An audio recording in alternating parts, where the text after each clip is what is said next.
Comcast realized that it can't work with the MSNBCs or frankly the cable networks anymore, and that it's more valuable for them to spin these things off than for them to continue forward because they don't know what to do with this. It used to be, right, that all the cable content, all the cable companies wanted to own the content because content's king. And if you're cable and you're, controlling the distribution, then, and you've got the content, then that's win-win-win all day long. But reality has crept up with them. And so suddenly the distribution is kind of wherever you want it, right? Whether it's here on YouTube, whether it is over on Rumble or, all these different social media, it could be on my own website, etc. You have all these different ways of communicating with people. So consequently, it's no longer the distribution, it's entirely 1,000% the content. And then you're looking at content, like let me show you this one, that's struggling. So in the case of MSNBC, they've got content that's not rating. They've got content that's expensive, that is not succeeding. Jen Psaki has plummeted the ratings at that primetime show that she took over for Rachel Maddow down into the depths of levels they've never seen before. Okay, so they're really struggling, and yet they're paying these people all these money. I mean, what is Rachel allegedly getting? $25 million a year. They cut her by $5 million. And they got her doing one show a week. I mean, you understand, like something's kind of messed up in that algorithm and in that equation. And they can't afford them anymore. So Comcast is like, this is a dying business. We need to get rid of it. Oh, and there's a tax incentive for us to do this if we spin enough this way with Spinco, which they're going to call Versant because they want to sound all fancy schmancy. But what's fascinating, and this is what people are sort of talking about in media circles, is that when they came out with their big upfronts recently, they didn't put Jen Psaki up there. I mean, I certainly didn't see her in any of the headlines. Hollywood Reporter's talking about all these things they're going to have on Sci-Fi and on Oxygen, and they're trying to create all this other content and take that stuff forward in a way that can also have a streaming component. But what happens to the likes of MSNBC? Maybe the answer is you shut it down completely. You just get, who needs it? Who needs a news network in your new cable portfolio of Verdant or Versant or whatever it is? We'll have to get that because we'll know the ticker symbol soon when it comes out.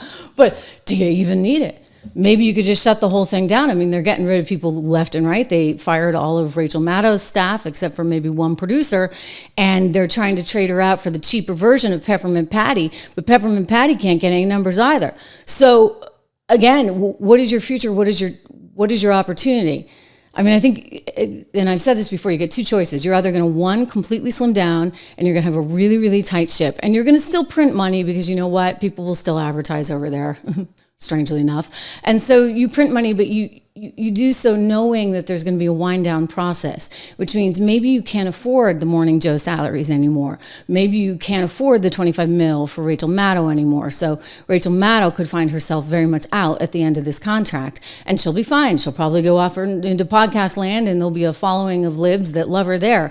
But does she continue on at MSNBC? MSNBC, if it can't get the numbers, ultimately can't survive as a business. So its choice is you reduce your costs significantly and you stay along there and you hope for a sea change at some point, or you just shutter the thing altogether. You take it as a write-off and you move forward. I mean, that's kind of my advice for these guys on what to do. Reminder, if you're wondering what to do with your portfolio, our wonderful sponsor here on the Trish Regan. We love our sponsors on the Trish Regan Show. You know why? Because we're independent, and there's a big, big plus, is there not, to be being independent right now. Go check out Trish Loves Gold. You can get up to $15,000 of free silver with qualifying offers. 1-844-495 or text Trish 495-1115. Forgive me. You can text Trish to 65532 today. Again, for more information on all of this, American Hartford Gold does have this great offer. You should check them out. And look, they're friends of the show. And I just got to say about gold, like every time it goes down, I buy more. It's not down today, though. It's up 2.47%, near $3,400 an ounce. But gold is one of those things, as you guys well know, that I really like. If you want to know what else I like in the market, I'd encourage you to go to 76research.com. Type in code word dollar and get our research there. We do have 3 portfolios that you can also sign up for, and you would see them at 76research.com.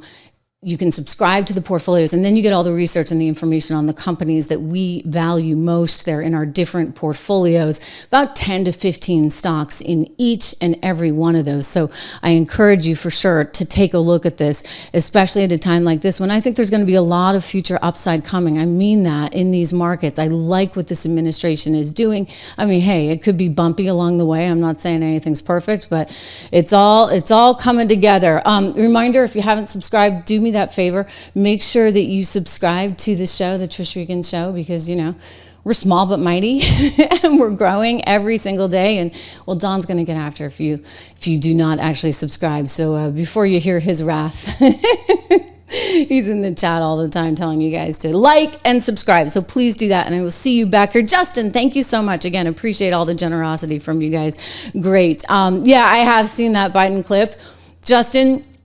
And you know what? I've actually played it a lot. I've seen that and I've played it. You know, maybe we'll have to bring back that little goodie. It's weird, right? Like, there's a lot of weird Biden clips, shall we say. He's definitely out of it, in my opinion, and I think heads are going to roll, and they should. Like, you cannot have a situation where people are refusing to put forward the 25th Amendment. We have a 25th Amendment for a reason. You can't just ignore that because you want to stay in power. That's what went down. And it's all going to come out. And we're going to be here on the front lines of history with you every single day live on the Trish Regan Show. So please subscribe, join me, make a comment, and we'll see you tomorrow.